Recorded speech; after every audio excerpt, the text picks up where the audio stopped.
Pat, let's hit Mobileye. They had a really interesting week. It started out the week, or was it the end of last week? And January 4th, yeah, yeah, last week to the day. okay. What happened there? Yeah, I mean, so first of all, Intel bought Mobileye, brought it in, and like we said at the top of the show when we were talking about Intel getting back into the automotive market, it was really their automotive play.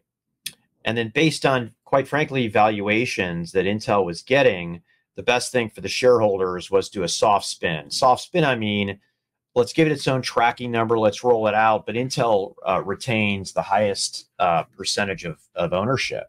And what they did is they had a few rocking quarters, and then they came in basically forecasting being down, I think, 50%. And you and I have gone back and forth on this, really good discussions on this. It's like, hey, is this kind of like the PC market where everything built up and then demand went away? Or was this, something else, right? Maybe not managing your distribution, not having a good pulse on your customers, or maybe you were incented to push product, incented to push more product in. And for what it's worth, customers won't take more product than they need. So pushing this you can't incent them with pricing, but that doesn't mean they're going to use them. So their stock went down big time, and I think people then were questioning what happened.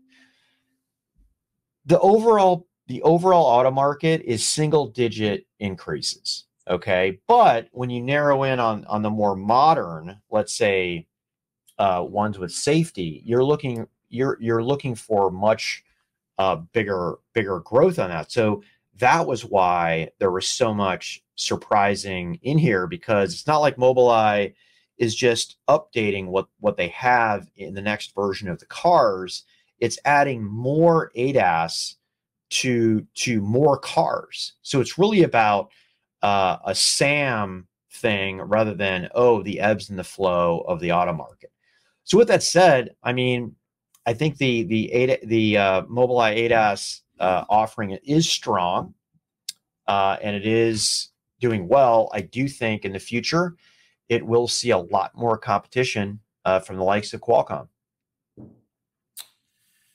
Yeah, so Pat, I've had a bunch of theories, and that's all I have is theories right now. I mean, look, what's interesting is Intel's going a software-defined route. It feels like they're almost hedging the Mobileye. They still own 90% or so of the company, but they're kind of hedging black box versus sort of software-defined building blocks.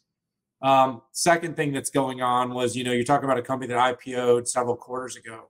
Almost every company that comes out of an IPO comes out with an intent of some period, usually 4 to 8 quarters, where they're looking to stabilize revenue, stabilize EPS, and be sure that they're able to reward their early investors for getting them on, getting them listed. Now, that's not a hard and fast rule. That's just something that I, have sort of witnessed. Yeah. Companies very rarely come out and bomb in the first. If you bomb in the first few quarters, it's doomed, because people kind of know that generally you can. And so what I'm saying is, I think there were some very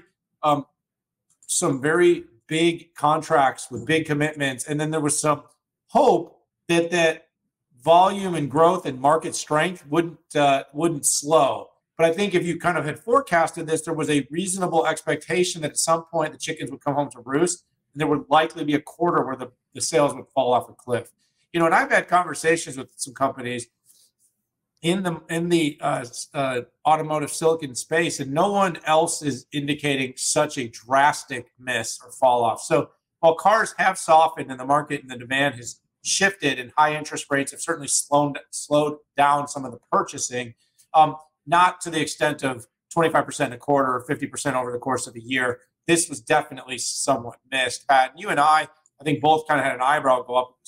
How did you miss that? Right? How, people miss how exactly. But when you're, forecasting and you're working on vehicles, remember, vehicles have, at minimum a 3-4 year and more likely 7 or 8 year design cycles. So, there's probably more questions than answers about how this got missed this drastically. And it is probably encouraging for most in the space to find out this isn't this isn't an epidemic across all automotive and all automotive silicon. It was seemingly limited to Mobileye. I think they'll bounce back, but I don't know if they'll fully bounce back. This is going to have created some ripples in trust between Mobileye and its investors. Yeah, it typically takes 5 or 6 quarters to get the trust back, but yeah, this was tough.